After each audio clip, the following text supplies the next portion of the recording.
Hey, what's up, everybody? This is Rob, and these are the results from our most recent online tournament, August 25th and 26th.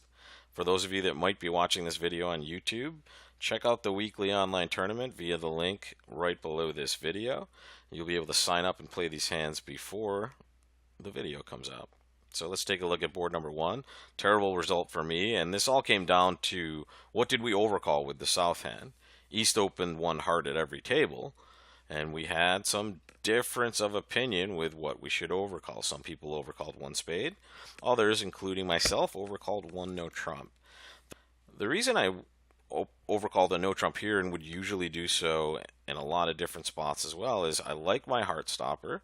I have king 9/3 of the suit they bid on my right, and I also get to show my values in one bid. Right, my range for my no trump overcall is 15 to 18 balanced, and this is a hand I would open one no trump with if it were passed to me. Everything looks good for a one no trump overcall. It's just a little more descriptive in this spot. And just like opening one no trump and overcalling one no trump, you can certainly do it with a 5 card major if you're balanced and you think it's the right bid. The overcall of one spade is not wrong at all. It's just offering up a much larger range for the value of our hand. When we overcall a suit at the one level, we're showing 8 to 17 points. That's a pretty big range for the value of the hand. While we get to show our 5 card spade suit, we don't get to show how good our hand is with just one bid. So the one no trump bid gets our values right out there, and it lets partner make a better decision when it gets back to them. The funny part about this hand is if you overcall a no trump, you end up playing it there, and on a good lead and good defense, they should beat you 2 tricks, which means you're just going minus on this board as soon as you overcall one no trump. However, if you overcall one spade, the opponents somehow bungle their way into 3 no trump, and you end up going plus on this board. Anybody that went plus on this board got a terrific result. Down 1 and 3 no trump is 59% basically, and down 2 is 96.4%. What a result on this board if you just go plus. And some of you even made one no trump. You got a little help on the defense, but hey, that's great. Making one no trump and going plus was 88.4%. So while both bids are reasonable, you can overcall a spade, you can overcall a no trump. Usually with hands like this, it's just a little better to overcall a no trump because number one, you're showing your values so well, and number two, you guys at this point are very comfortable in no Trump auctions, especially the people that are here locally in New York. This is a spot where I would have great confidence in you guys getting, the level and the destination right when you bid some number of no Trump naturally. Board two saw us all have the exact same auction and get the exact same lead. So this was a play problem essentially. Everybody opened one no Trump and partner bid 3 no Trump, and every West robot led the 7 of hearts. And we had a little difference of the number of tricks we made, and we had every result. We had all the way from down 1 up to making 6. And if you were going to make 6 on this hand, it was all about guessing the diamond suit correctly. And I'll show you exactly what that looked like at my table. I played a low diamond to the ace. My left hand opponent played the 9 of diamonds. Now, that usually suggests shortness at a normal bridge table, I would say. The robot sometimes just pitches cards away for just unknown reasons, but in a realistic situation, if I see the 9, I should assume that my left hand opponent is likely going to be short in this suit, because if they had something 9 and a small card, you would have seen that small card, because the 9 could certainly be meaningful on a hand like this. So when you see the 9, you should already be thinking that. And the question is, though, when you lead a low diamond back to your hand, what do you do? I just guessed to play the 8 of diamonds, and that just means I'm finessing the East player for the Jack. And luckily, I was right on this particular board. The reason I can use the 8 is just what we saw on the last trick. The 9 was played. Now the 8 is just as good as the 10.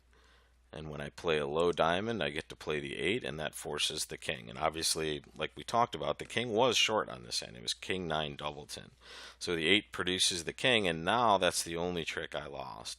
And if you look at the lay of the cards from here, I get to take all 3 of those diamond tricks. I get to take 4 clubs, 2 hearts, and the ace of spades. So at this point, you can, as soon as you see that clubs are breaking, you can just take 12 tricks on this particular hand.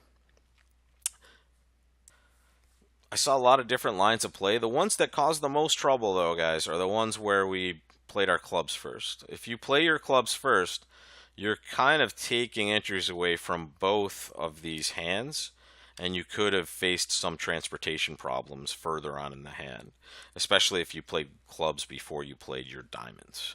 So that was key to this hand. Play your diamonds first, and then you can always take those clubs and use those tricks for transportation later on if you need it. So if you guessed diamonds correctly, you did great. Even if you didn't guess diamonds, you should still be able to make 11 tricks or 10 at worst. If you went down, you just want to take another look at how the rest of the people played this hand. Board number 3 should have been, in my opinion, the simplest board we have.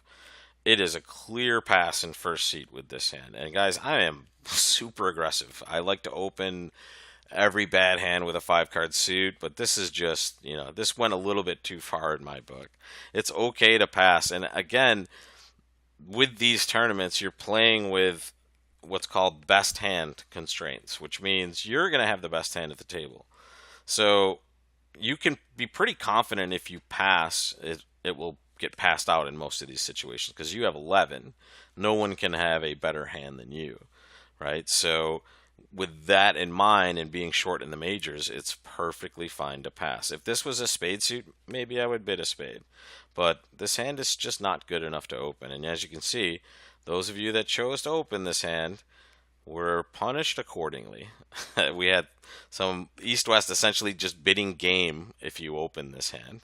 And if you decide to sacrifice, you're going to go for a big number. So those of you that passed just grinded out a nice average score, and that was almost everyone else in the field. 53.6%. That's fine. Getting an average score is good. It could always be worse than that. So just be happy that you made the right choice and pass that hand out. Board 4 was an interesting play problem that presents itself right after the opening lead. But let's take a look at the auction real quick before that. Our partner opens 1 diamond, and we should be bidding 2 clubs with the south hand. I think most of you did that. This is game forcing, guys, for those of you that were confused about this. When partner opens a diamond, we do get to make a game forcing bid with a normal 2/1 response of 2 clubs. This is the only time we'll ever have a minor suit opened and a 2/1 response available, specifically here. So we have a good game forcing hand, a good club suit. We may even have slam in one of these minor suits. So we want to just start the conversation slowly. Our partner bids 2 hearts, which should be a 4-card heart suit. And with my hand, I just jumped to 3 no trump now. I don't think we're going to have a slam, and remember, partner cannot have a better hand than us in these best hand tournaments. So here it's probably right just to play 3 no trump, and that's what I chose to do. And we get a heart lead. And I want to talk about why I played the ace. Usually, especially when you see a low heart, you would think that it's okay to take a finesse because the king is most likely to be in west, right, when they lead a low card.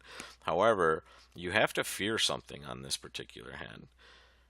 If you let your right hand opponent win a trick, they can switch to a suit that is really bad for you, and that's spades, especially if the ace of spades is in the west hand. So here you have to notice this before you decide to play a card. And this is a good lesson for all of you that see the dummy and just immediately reflexively call for a card you think is right, which really would be the queen. If you weren't going to think, you would say, oh, I'm going to have to take this finesse, I'll play the queen. But if you just take a few moments before you make your choice, count your winners first. You have 5 diamond winners, 3 club winners is 8, and the ace of hearts is 9. So you already have your contract secured. If you played the queen on this hand, you went down 1 because right hand opponent got to win their king of hearts and switch to the jack of spades. And you would have lost the first heart trick and then 4 more spade tricks for down 1. And this is a spot where you already have 9 tricks. And to be honest, if clubs break or the opponents mistakenly pitch a club, you end up taking 11 tricks in those spots. So there's no reason to take a risk, and risk going down really because you're so vulnerable in the spade suit. If we were finessing into the west hand, it would be much safer because now they can't hurt us with the spade suit. They would be leading from this side towards us. When we are finessing towards the dangerous hand, and here east is definitely the dangerous hand because they're the ones that can lead spades through this king.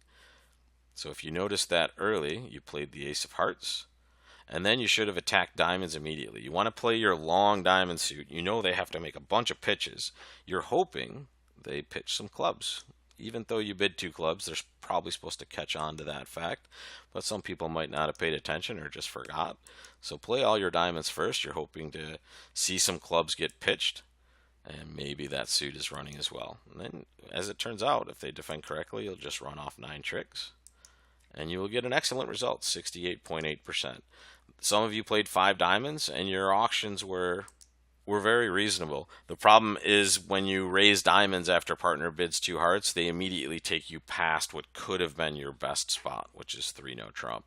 And the other good thing about playing 3 no trump is you do get to protect that king of spades. When you play 3 no trump, you get the lead going towards that card, right? If you're playing diamonds, you might lose the first 2 spade tricks and risk losing another one later, because the spade lead comes through the king. Partner's playing that hand. So when partner rebids 2 hearts on this hand, that's when you can just bid 3 no trump. Having a diamond fit is great, and it'll probably provide excellent tricks in no trump if you have that. And also, that club suit is a nice source of tricks as well.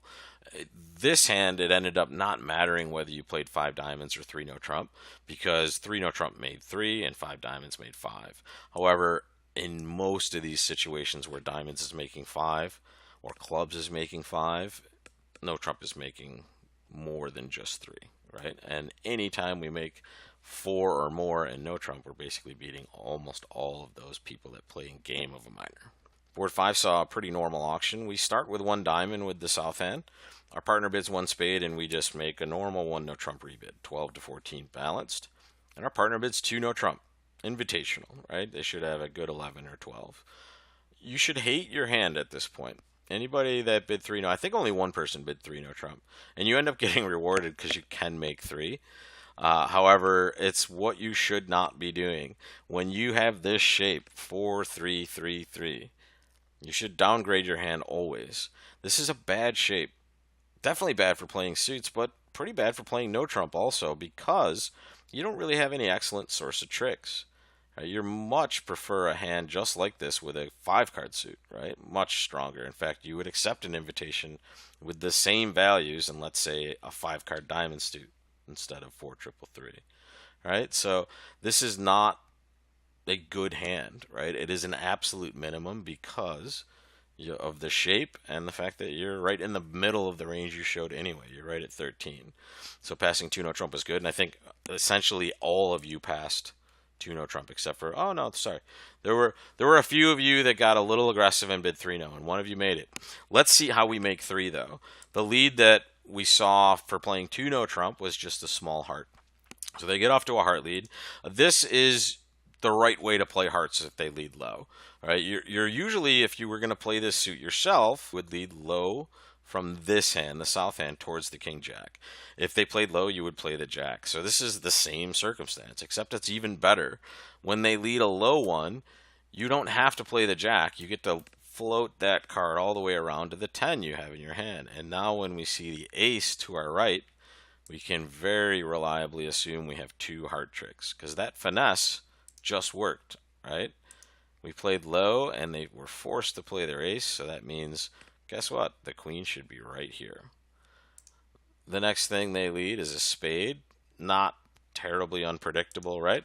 It's a suit that we clearly have some issues in as far as the high card strength. So they lead a low spade, and you should just play low again, right? We should not be in any hurry on this particular hand. And let me just take you back to why we should know that. We should have counted our winners at this point, and we should realize we have 4 diamonds. Can't take any more than that. And we have 1 spade. That's 5. That's it so far. We need at least 3 more tricks. We've already created 2 extra tricks with the opening lead. We took a successful finesse, and we can be pretty confident that that's going to win again unless East is doing something super weird. So we've gotten to 7 tricks. We need at least 1 more. So when they play the spade, it's perfectly fine to play low. You know you're going to lose tricks on this hand, and the more you lose early, the closer those other cards in your hand come to becoming tricks. And we're going to see that in spades right now. They now return a spade, and we see our right hand opponent play the jack, and now we can confidently win the ace. We saw the queen go away. Here's the jack, and all that's left that's above the 9 and the 10 is the king. So we take the ace because we now can just promote a trick in spades if we want to. We do not do that now, though. If we did it now, we would definitely create one trick, and that would be enough to get us to our 8 tricks that we need to make our contract. However, is there another suit that we can play that's going to give us more than just one extra trick? You can see it's clubs. All right, those are not tricks just yet. So here, I let a club, and now we got our opponents to do some of our dirty work for us. They lead a spade, and we get to take that last spade trick as well. That 10 of spades is good. So now the rest of the hand is just over, making 3. Board 6 saw a very normal 4-spade contract. You should make 5. Most everyone was in this exact same contract, making the exact same number of tricks. If you didn't make 5, take a peek at what everyone else did on this hand that did make 5. I think those of you that did not did something weird in diamonds. You should have taken 4 diamond tricks on this hand. Some of you got a little blocked up and maybe only took 3 diamond tricks, so that would have been the difference. Board 7, we should have seen north-south playing some number of clubs. Some of you played 5, which seemed like a little high on the auction that we had. And here's why. I started with 1 club and West bid 1 spade, just like they did at every table. And our partner North now bid 2 clubs. I actually just raised clubs directly. The North hand did not make a forcing bid. This is just a simple raise. And we know they didn't cube it. That's the big reason why we probably should not be getting to 5 on this hand. We raised directly to 3 clubs, which we didn't have to do. So we've already shown a pretty darn good hand, right? There's no reason we would just bid 3 clubs without a good hand. And here we can see we're communicating like 16 to 18 points with our 3 club bid. And that's what you can do on all of these guys. You can take a look at what all these bids mean if you're not familiar with that yet. Here, before I bid this, I'm looking and saying, this is what I'm showing. And I'm right there, maybe even a little light, but I love my shape here. So I chose to bid 3 clubs and show this hand. So now when West bids 3 hearts and our partner bids 4 clubs, we should be done with this auction, guys. Remember 2 things. We've shown our hand. We've really shown a stronger hand than we actually have based on what the robot thinks. And our partner didn't cube bid directly, which they probably should have, right, with this hand. This hand is very strong, and it's certainly really good for clubs. But it's the robot's choice. They chose to just bid 2 clubs. So here, if we've shown a really good hand, and we also know partner did not make a cube bid, we should be happy to play 4 clubs. And if you played 4 clubs making 5, you got 60% on this board. Those of you that played 5 clubs had an interesting auction because a lot of times you passed 2 clubs directly. And I'll show you one of these auctions here. So here, we passed 2 clubs, and then somehow the robot just ends up bidding a lot more and getting us to the 5 level in clubs. And it's great on this hand, right? You can make 5 clubs without too much trouble, right? So you're just going to lose a diamond and a heart, and that's it. We had some other people selling out for lower level contracts and or getting too high in clubs, but 4 clubs should just be the most normal spot. And last but not least, board 8, we should have seen most of the field in about 3 hearts. If you played 4 hearts, you ended up getting rewarded with a very good score, but I think you were a little too aggressive. And let's talk about why. Our partner opened 1 heart. Here's what we need to remember about these bridge-based tournaments. Most of the ones you're playing in are going to be best hand tournaments, which means you will be dealt the best hand at the table. Right? No one can have more than you. Some players can have the same number of points, but no one can have more. So don't get too excited with hands like this in these robot tournaments. We respond 1 spade and our partner rebids 2 hearts. You shouldn't necessarily be thinking you have enough for game here just because partner opened, because you know partner has at most 11 points also. And how much do you like your hand? It's nice that you have a very good heart holding and you have some good clubs, but the rest of your hand is just a disaster. And you also know partner can't have more than 11. So you can expect them to have some extra shape, but why not just see how good that shape is? And that's the 3 heart bid. If you jump to 4 hearts, I think you were a little bit aggressive in this spot, especially when you take into consideration that in these tournaments, you know partner cannot have more than 11 points. So bidding 3 hearts might even have been a little too much. In fact, at the table at the time, I was thinking of passing 2 hearts, which I would think sometimes with some bad shapes that we might not even be able to make 3 hearts. So it's an interesting spot when you start thinking about the type of tournament you're playing in. So bidding 3 hearts gets you what, in my opinion, the best of all worlds. You get to kind of find out how much partner shape is worth, and really, they were close. I would say it would be tough not to bid 4 hearts on this, but they just probably looked at their diamonds and hated that position. So playing 3 hearts, making 4 got you a very good score. Playing 4 hearts, you did great. I think you bid a little bit too much though. But that's it for this week, guys. Thanks a lot for joining us for this tournament, and we hope to see you next week. And again, if you're watching on YouTube, take a look at that link below this video and join us for next week's tournament. Thanks a lot, guys. Take care.